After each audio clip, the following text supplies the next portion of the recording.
Nah, Furqan ini di dalam Al-Quran, di dalam mushaf Al-Quran disebutkan di surat Al-Baqarah ayat 53. Bisa dibaca sendiri. Dan Al-Baqarah ayat 185.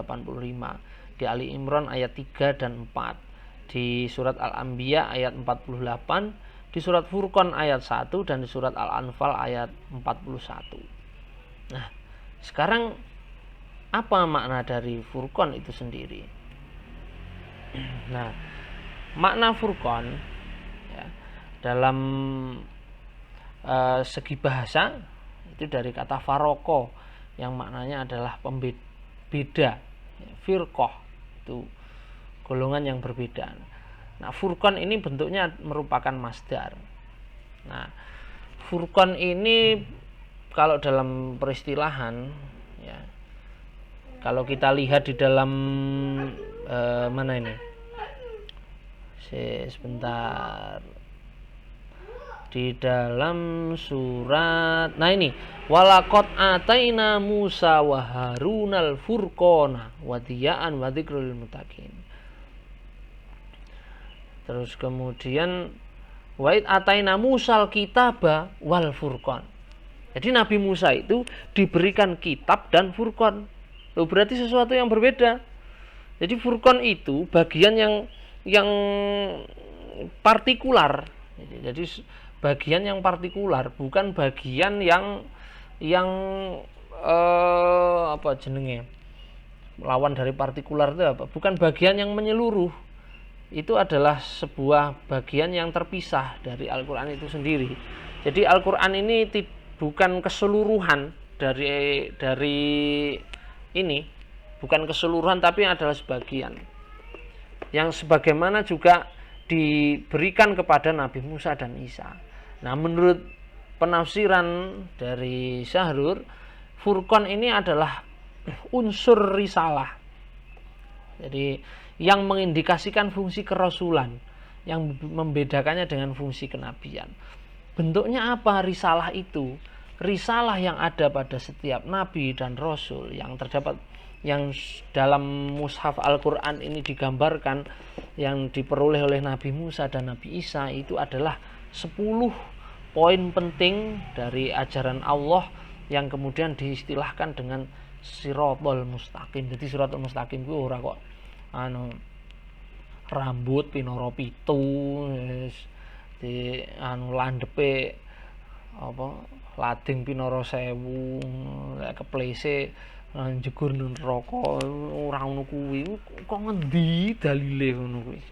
Enek-enek. Ya, coba saya bukakan dulu. Furqan itu jadi Nabi Isa, Nabi Musa itu di dalam kitab Taurat dan Injilnya, di dalam Taurat dan Injil, bahkan yang sekarang sekalipun kalau sampean baca, itu memiliki 10 ajaran yang inti, yang itu sama kalau kita analogikan dengan pokok ajaran yang ada di dalam Al-Quran. 10 ajaran itu apa? 10 ajaran itu yang pertama adalah ini dijelaskan di Al-Quran di dalam surat Al-An'am mulai ayat 151 sampai 153 atau 54 ini. Poin yang pertama adalah alla tusyriku billahi syai'an, tidak menyekutukan Allah. Wabil walidaini ihsana, berbakti kepada orang tua. Wala taqtulu auladakum min imlaq nahnu narzukum wa iyyahum, tidak membunuh anak karena takut miskin. Wa taqrabul fawahisha ma dhahara minha wa batan, tidak mendekati perbuatan yang keji baik sendiri maupun terang-terangan. Wala taqtulu nafsal lati haramallahu illa bil haq, tidak membunuh tanpa hak. Jadi tidak membunuh orang tanpa hak. Jadi kalau orang itu tidak mendolimi kita, ya jangan didolimi gitu. Yang keenam, tidak memakan harta anak yatim. Yang ketujuh, wa'aful kaila wal mizan, tidak berbuat curang ketika berdagang yang merugikan orang lain. Kemudian yang ke-8, wa idza qultum fa'dilu, berkata dengan jujur, konsisten gitu. Berbuat adil. Wa bi ahdillahi aufu, menepati janji kepada Allah.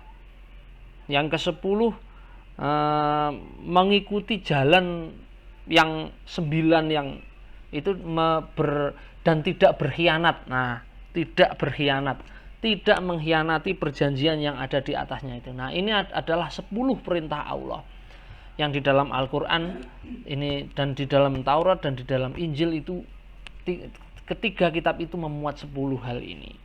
Itu yang di dalam kitab, dalam tradisi literaturnya Israel itu disebut dengan Ten Commandment atau 10 perintahnya Allah. Nah, inilah yang disebut dengan Furqan. Yang disebut dengan Furqan. Dan kalau di dalam Al-Qur'an ini disebut juga dengan Shiratal Mustaqim. Jadi jalan yang lurus itu ya ini, 10 ini. Dan kalau kita perhatikan sebetulnya 10 ajaran yang inti ini 80%-nya ini adalah sebuah ajaran yang berkaitan dengan sesama, berkaitan dengan sesama manusia. Jadi hak Allah atas kita itu hanya satu yang ditulis dalam ini, tidak menyekutukannya dengan apapun. Jadi itu poin yang paling atas, dan ya hanya itu hak Allah atas kita, agar tidak disekutukan dengan yang lain.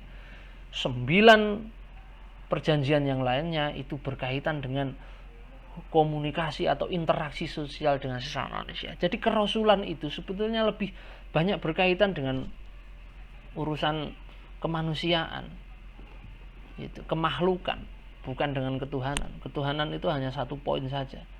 Kenapa kok tiba-tiba hari ini ada banyak sekali tuntutan-tuntutan membela Allah, membela agama Allah. Yang disebut dengan membela agama Allah itu ya sebetulnya ya ini, menguatkan nilai-nilai kemanusiaan, menguatkan nilai-nilai sosial. Itu yang sebetulnya disebut dengan menjalankan agama Allah itu.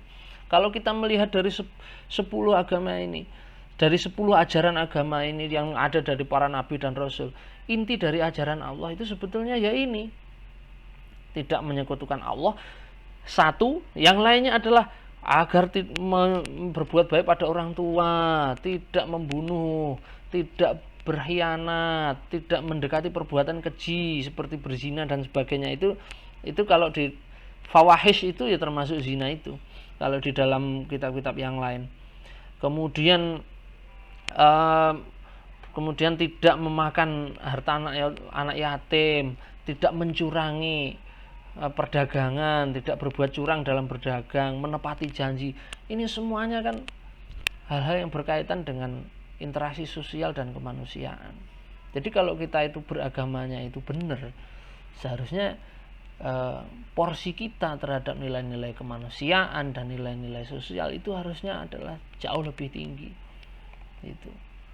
Nah, hak Allah itu hanya satu, yaitu untuk tidak disekutukan. Hanya itu saja.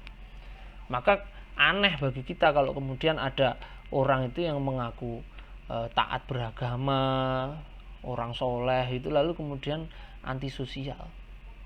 Itu hal yang menurut saya tidak masuk akal sekali. Jadi ukuran dari